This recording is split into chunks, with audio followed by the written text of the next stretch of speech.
Então, a gente fala de duas ordens de realidade, né? Que é da consciência como ela mesma,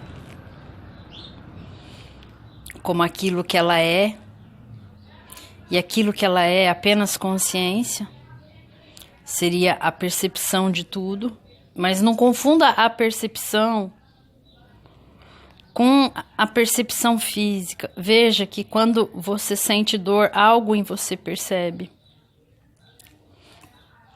Então, os órgãos do sentido são instrumentos aí de captação de estímulos. Mas todos esses estímulos também estão sendo percebidos. Inclusive, quando você não sente nada, é claro, você não passou por isso, mas quem de repente ficou em coma e consciente, né? Não sentia nada do corpo e sabia, né? Que não estava sentindo nada. Então, a consciência é sempre esse saber, este perceber do que está acontecendo. Então, consciência é só consciência. Mas a mente, o jiva, é isso que processa informações, que recebe os estímulos e os interpreta.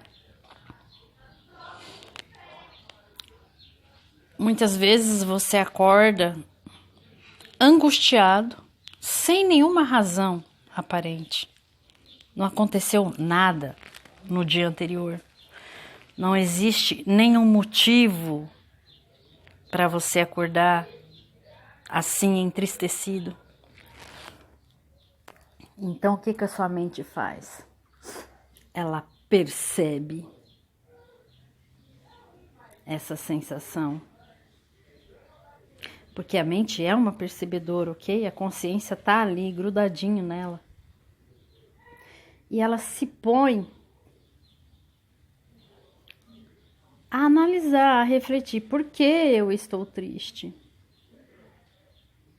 E aí ela pode chegar às conclusões, né? Ah, na verdade não aconteceu nada, mas a minha vida não tá muito legal, por isso que eu tô triste. Enfim, a mente é isso que analisa sempre. Então veja, tem a consciência, que é esse puro perceber aí em você, e tem a mente, que como Arlindo gosta de dizer, empresta da consciência a capacidade de percepção. Ou, em outras palavras, por estar associada à consciência, que eu gosto mais, tem essa capacidade de percepção. Como é que você pode pensar sobre isso? Você já deve ter passado por essa experiência. Numa noite fria, você é próximo a uma fogueira. O calor é do fogo, mas por estar próximo ao fogo, você também absorve esse calor no seu corpo. E tanto absorve que se chegar alguém com frio próximo a você e você abraçar, a pessoa vai sentir o seu calor e possivelmente vai absorver também parte desse calor. Então, entende? Não é que a consciência empresta consciência para a mente e a mente adquire essa consciência. É que a mente, por estar associada, juntinho, grudado com a consciência, usa, por assim dizer, ou manifesta nela, por assim dizer, essa própria capacidade perceptiva da consciência. Só que a mente, esse instrumento que cada um de nós temos aqui junto ao corpo, diferente da consciência, que é sem qualidades e sem atributos, consciência é só percepção. A mente, ela tem outras qualidades, ela tem outros atributos. E uma dessas qualidades, por exemplo, é pensar, refletir, interpretar os estímulos que me chegam. Tomar decisões, agir, enfim. Então veja, sempre tem duas coisas aí: consciência e mente.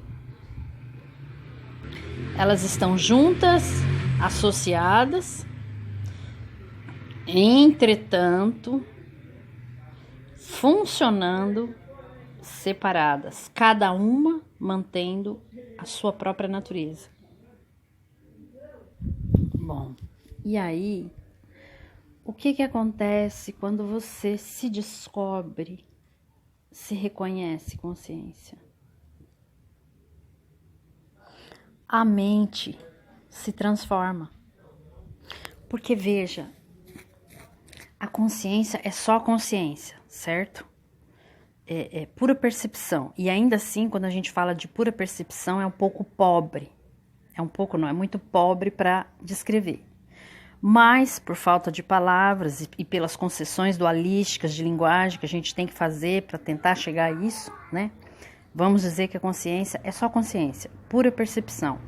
A mente é isso que, além da percepção, tem um instrumento para pensar, para refletir, para analisar esse mundo.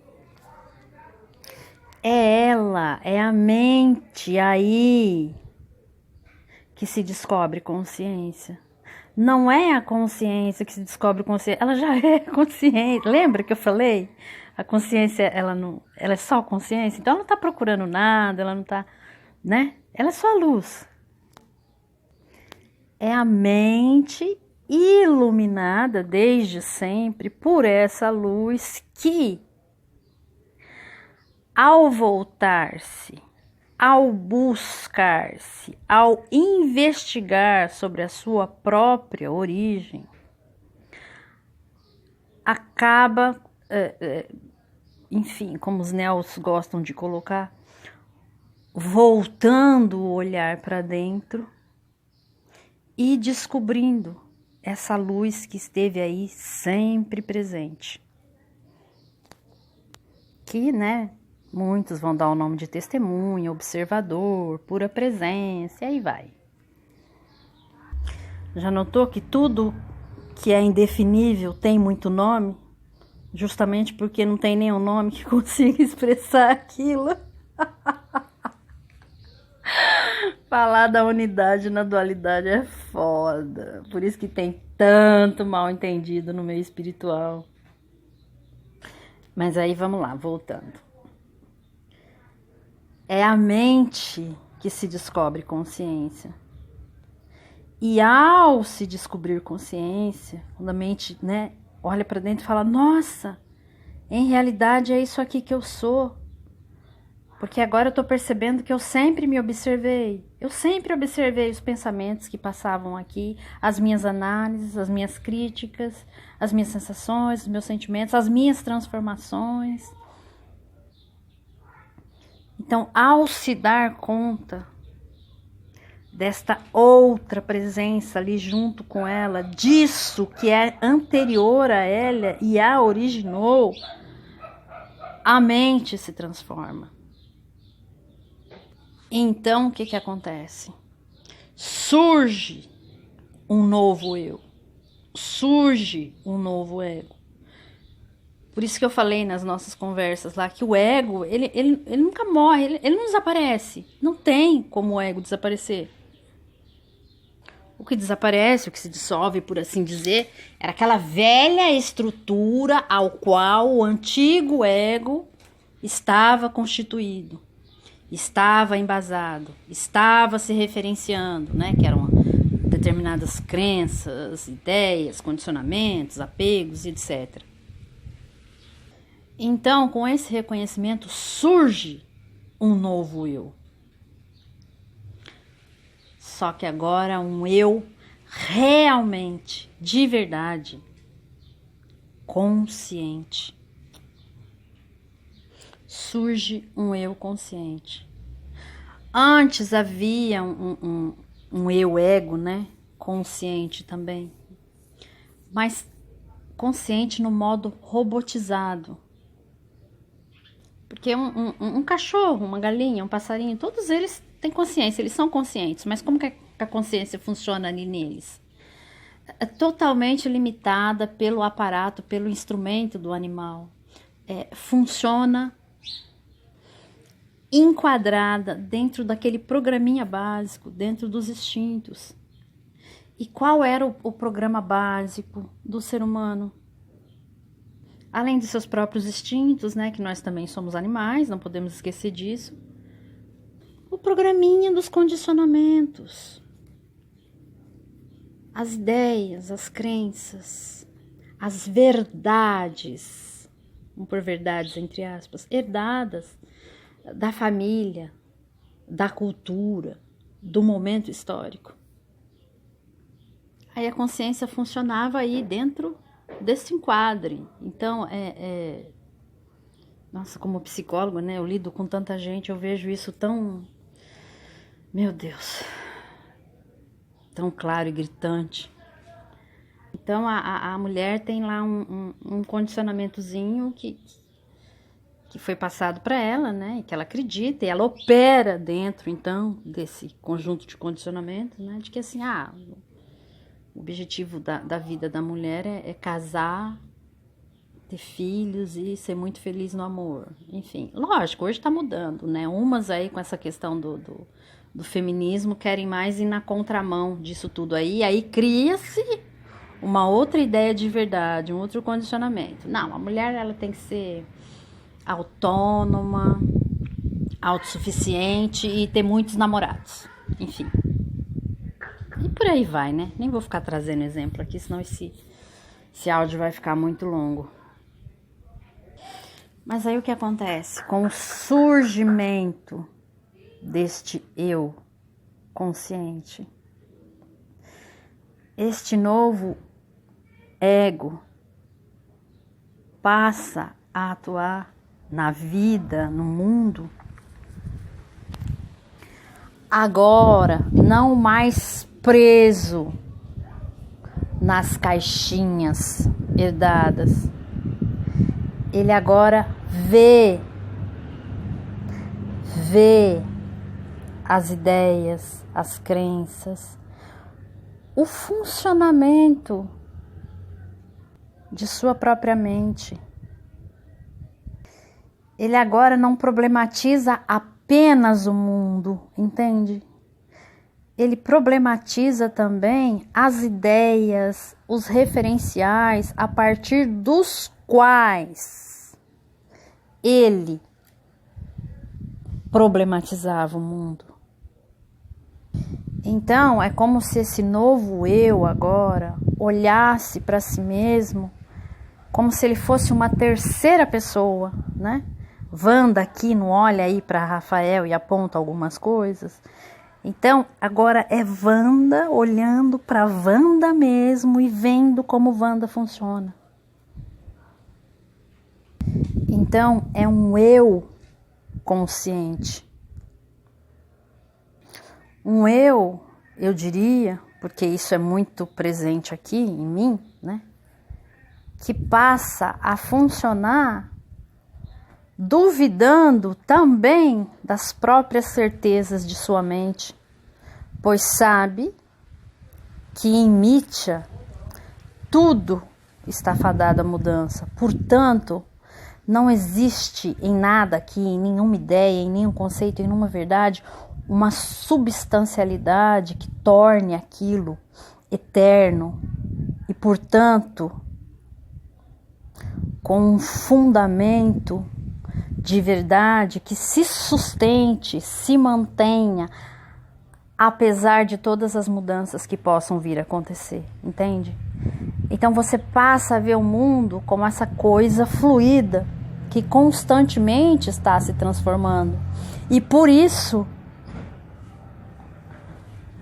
você analisa até os possíveis apegos que você tenha a determinadas ideias ou crenças e até mesmo anseios.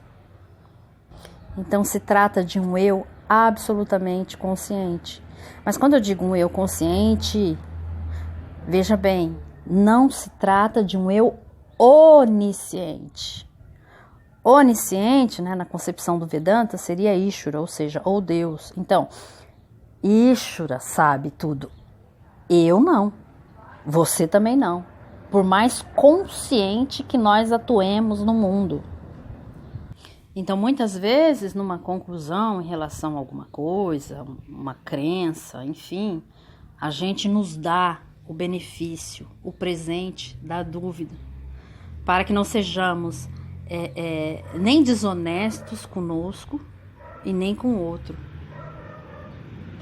Eu não digo mais o que é certo, eu digo o que parece ser certo. Eu digo, isso parece ser certo, aquilo parece ser errado. Eu não afirmo mais.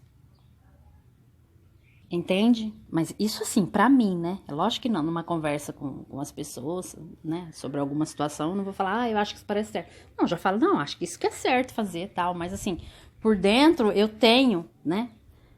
A minha concepção, as minhas verdades, por assim dizer, em relação a isso que é dito que é verdade. E a minha verdade, que baliza todas as minhas verdades, seria qual? Olha, parece ser verdade, mas talvez não seja. Então, sempre vai existir um ego, um eu, enquanto nós estivermos aqui, ó, habitando uma forma física. Porque este corpo precisa de um comando direcionando ele. Este corpo tem impulsos, este corpo tem desejos, tem sensações. Isso precisa ser organizado, regrado, muitas vezes contido. O corpo é como um barco em alto mar, né? Se não tiver um capitão direcionando esse barco, ele vai para qualquer direção, inclusive em direção às pedras, e pode se arrebentar.